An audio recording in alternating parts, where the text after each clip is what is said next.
नमस्कार just no it now के श्रोताओं। आज हम बौद्ध नैतिकता की गहराई में उतर रहे हैं। हमारे पास Buddhist ethics a very short introduction किताब के कुछ अंश हैं और उन्हीं के आधार पर हम ये चर्चा करेंगे। मकसद है कि बौद्ध धर्म की जो मुख्य नैतिक शिक्षाएं हैं उनकी बुनियाद क्या है, सिद्धांत क्या है और पश्चिमी नैतिक सोच से ये कैसे मिलती हैं या अलग हैं, इस पर भी बात करेंगे। तो हम धर्म, कर्म, शील, सद्गुण इन सब पर गौर करेंगे और थोड़ा सा महायान के बारे में भी। चलिए फिर शुरू करते हैं इस दिलचस्प विषय को। तो सबसे पहले धर्म। स्रोत बताते हैं कि ये सिर्फ कोई पूजा पाठ का तरीका नहीं है, ये तो एक तरह का यूनिवर्सल लॉ है ना। ब्रह्मांड की पूरी व्यवस्था नैतिक और भौतिक दोनों इसी पर आधारित है। हाँ बिल्कुल। और ये बात दिलचस्प है कि इसे बुद्ध ने बनाया नहीं था, उन्होंने इसे खोजा था, समझा था, जैसे कोई वैज्ञानिक नियम खोजता है। सही। और नैतिक स्तर पर यही धर्म फिर कर्म के नियम के रूप में सामने आता है। जी हाँ। कर्म मतलब ये कोई किस्मत या भाग्य नहीं है, ये हमारे इरादे, हमारी चेतना से जुड़े काम है। और इन्हीं कामों से हमारा चरित्र बनता है, हमारा भविष्य तय होता है एक तरह से। अच्छा, तो इसका असर सिर्फ बाहर नहीं अंदर भी होता है? हाँ, दोनों तरह का असर होता है, दूसरों पर भी और खुद कर्ता पर भी। लेकिन ये ध्यान रखना जरूरी है कि ये कोई फिक्स्ड डेस्टिनी मतलब पूर्ण नियतिवाद नहीं है। अपनी मर्जी, अपनी इच्छा शक्ति की गुंजाइश हमेशा रहती है, हम चुनाव कर सकते हैं। ठीक है, तो फिर कौन से कर्म अच्छे माने जाते हैं और कौन से बुरे, इसकी क्या पहचान है? हाँ, तो स्रोत 3 अच्छी जड़ों की बात करते हैं। पहली है अनासक्ति, मतलब किसी चीज से ज्यादा लगाव न होना, अराग।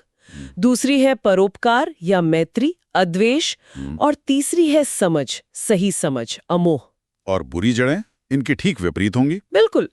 लोभ, राग, घृणा या गुस्सा, द्वेष, और भ्रम या अज्ञान, मोह। ये 3 बुरी जड़ें हैं। और जो अच्छे कर्मों से मिलता है उसे पुण्य कहते हैं? हाँ, पुण्य। और अक्सर ये पुण्य संघ यानी भिक्षुओं के समुदाय की मदद करके उनको दान देकर कमाया जाता है, ऐसा माना जाता है। एक और विचार है पुण्य हस्तांतरण का, मतलब अपना पुण्य दूसरों को दे देना। अच्छा, ये कैसे होता है? इस पर थोड़ी बहस है। मतलब स्रोत कहते हैं कि इसकी प्रामाणिकता पर सब एक मत नहीं है, पर हाँ, ये विचार मौजूद है। ठीक है, अब आते हैं शील पर। ये नियम है ना, नैतिक जिम्मेदारियां। पंचशील तो काफी सुने हुए हैं। हाँ। बौद्ध अनुयायियों के लिए। जी हाँ, पंचशील सबसे बुनियादी है, जैसे जीवों को नुकसान न पहुंचाना, चोरी न करना, यौन दुराचार से बचना, झूठ न बोलना और नशीले पदार्थों से दूर रहना। बिल्कुल, ये 5। फिर अष्टशील और दशशील भी हैं, जो थोड़े और कड़े नियम हैं। और भिक्षुओं और भिक्षुणियों के लिए तो शायद और भी विस्तृत नियम होते होंगे। हाँ, उनके लिए तो पूरी नियमावली है, विनय और प्रातिमोक्ष कहते हैं उसे। ये उनके मठवासी जीवन को पूरी तरह से अनुशासित करते हैं। इसमें अपराधों के अलग अलग श्रेणियां भी हैं, जैसे पाराजिक अपराध सबसे गंभीर हैं। पाराजिक? हाँ, ऐसे अपराध जिनसे भिक्षु या भिक्षुणी को संघ से निकाला भी जा सकता है। तो नियम काफी सख्त भी हो सकते हैं। लेकिन क्या बौद्ध नैतिकता सिर्फ नियमों का पालन करना है? सद्गुणों का क्या स्थान है? नहीं, सिर्फ नियम नहीं, आपने सही पकड़ा। सद्गुण बहुत महत्वपूर्ण हैं। ये असल में एक ही सिक्के के 2 पहलू हैं, नियम और गुण। अच्छा, कौन से सद्गुण खास माने जाते हैं? तो जो 3 अच्छी जड़ें हमने कही, अनासक्ति, अराग, परोपकार, अद्वेष, और समझ, अमोह, ये मुख्य सद्गुण भी हैं। ये उन 3 विषयों लोभ, घृणा, मोह के सीधे विपरीत हैं। इनके अलावा दान यानी उदारता और अहिंसा यानी किसी भी जीव को नुकसान न पहुंचाना, जीवन का सम्मान करना, ये बहुत अहम है। अहिंसा तो बहुत केंद्रीय लगता है बौद्ध धर्म में। हाँ, और अहिंसा का गहरा संबंध करुणा यानी कंपैशन से है। इसीलिए आप देखेंगे कि बौद्ध धर्म पशु बलि जैसी प्रथाओं का सख्त विरोध करता है। और महायान बौद्ध धर्म में नैतिकता को लेकर क्या कुछ अलग है? महायान में बोधिसत्व का आदर्श बहुत महत्वपूर्ण है।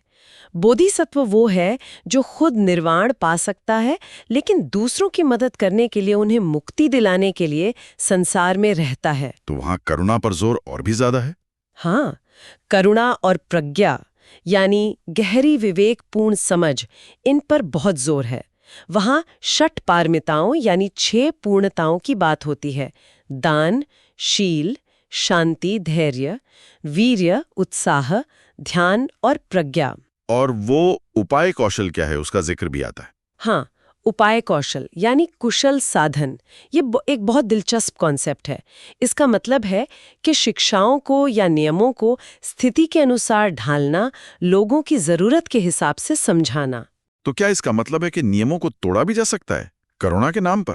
देखिए, सिद्धांतिक रूप से ये संभावना बनती है कि करुणा के आधार पर नियमों में थोड़ी नरमी बरती जाए, लेकिन ज्यादातर मुख्य धारा की परंपराएं नियमों को बनाए रखने पर ही जोर देती हैं। संतुलन जरूरी है। हाँ, ये भी है कि तंत्र जैसी कुछ शाखाओं में कभी-कभी नैतिक नियमों को चुनौती देते हुए या उलटते हुए भी देखा गया है। स्रोत ऐसा बताते हैं, पर वो एक अलग और जटिल विषय है। समझ गया। अब अगर हम पश्चिमी नैतिक सिद्धांतों से तुलना करें, जैसे डिओन्टोलॉजी कर्तव्य आधारित या यूटिलिटेरियनिज्म परिणाम आधारित, तो बौद्ध नैतिकता कहाँ फिट होती है? ये एक बहुत अच्छा सवाल है और इस पर विद्वानों में काफी चर्चा हुई है। आमतौर पर माना जाता है कि बौद्ध नैतिकता सबसे ज्यादा सद्गुण नैतिकता यानी वर्च्यू एथिक्स के करीब है। वर्च्यू एथिक्स मतलब चरित्र निर्माण पर जोर। हाँ, बिल्कुल। इसका मुख्य फोकस व्यक्ति के आंतरिक परिवर्तन, मन को साधने और अच्छे गुणों को विकसित करने पर है। हालांकि ऐसा नहीं कि इसमें नियमशील या परिणाम कर्म मायने नहीं रखते, वो भी हैं, लेकिन जो इरादे मतलब चेतना पर इतना गहरा जोर है, वो इसे पश्चिमी सिद्धांतों से काफी अलग बनाता है। ये भी तो है, जैसा स्रोत बताते हैं कि शुरुआती बौद्ध धर्म में एथिक्स या नैतिकता जैसा कोई अलग एकेडमिक विषय था ही नहीं, जैसे पश्चिम में था। हाँ, ये बात भी ध्यान देने लायक है। शील शब्द था, लेकिन उसका मतलब शायद अनुशासन या आत्मसंयम के ज्यादा करीब था। ऐसा क्यों रहा होगा? शायद सांस्कृतिक कारण हो, या फिर उनका मुख्य ध्यान दुख से मुक्ति और निर्वाण पर ज्यादा केंद्रित था। बौद्ध नैतिकता एक अलग अध्ययन के क्षेत्र के रूप में ज्यादातर आधुनिक समय में उभरा है, खासकर जब पश्चिम के साथ संपर्क बढ़ा और संलग्न बौद्ध धर्म जैसे आंदोलन सामने आए जो सामाजिक मुद्दों से जुड़ते हैं। तो इस पूरी चर्चा का सार क्या निकलता है? हमने देखा कि बौद्ध नैतिकता की नींव धर्म और कर्म के सिद्धांतों पर है। इसमें शील यानी नियमों का पालन भी है और सद्गुणों का विकास भी, जैसे दान, अहिंसा, करुणा, और सबसे बढ़कर मन का परिवर्तन, इरादे की शुद्धि पर जोर है। हाँ, और ये काफी हद तक सद्गुण नैतिकता जैसा है, पर इसमें कर्म, पुनर्जन्म जैसे अपने अनूठे तत्व भी शामिल हैं। तो जाते जाते श्रोताओं के लिए एक विचार छोड़ जाते हैं। बिल्कुल। विचार ये है कि जब बौद्ध नैतिकता आंतरिक परिवर्तन और सद्गुणों पर इतना जोर देती है और साथ में उपाय कौशल जैसी लचीली अवधारणा भी है, तो आज की जटिल नैतिक दुविधाओं का सामना एक बौद्ध दृष्टिकोण कैसे कर सकता है, खासकर तब जब हमारे मूल नैतिक मूल्य ही आपस में टकराते हुए लगते हों। इस पर सोचिएगा जरूर।